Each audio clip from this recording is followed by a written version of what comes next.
اور وہی تو ہے جس نے آسمانوں اور زمین کو تدبیر سے پیدا کیا ہے، اور جس دن وہ فرمائے گا کہ ہو جا تو حشر برپا ہو جائے گا، اس کا ارشاد برحق ہے، اور جس دن سور پھونکا جائے گا اس دن اسی کی بادشاہت ہوگی، وہی پوشیدہ اور ظاہر سب کا جاننے والا ہے، اور وہی دانا ہے، خبردار ہے۔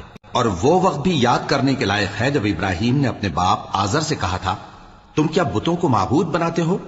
میں دیکھتا ہوں کہ تم اور تمہاری قوم کھلی گمراہی میں ہو۔ اور ہم اس طرح ابراہیم کو آسمانوں اور زمین کے عجائبات دکھانے لگے تاکہ وہ خوب یقین کرنے والوں میں ہو جائیں۔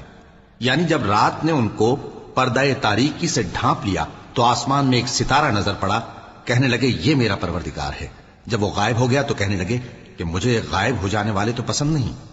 پھر جب چاند کو دیکھا کہ چمک رہا ہے تو کہنے لگے یہ میرا پروردگار ہے۔ لیکن جب وہ بھی چھپ گیا تو بول اٹھے کہ اگر میرا پروردگار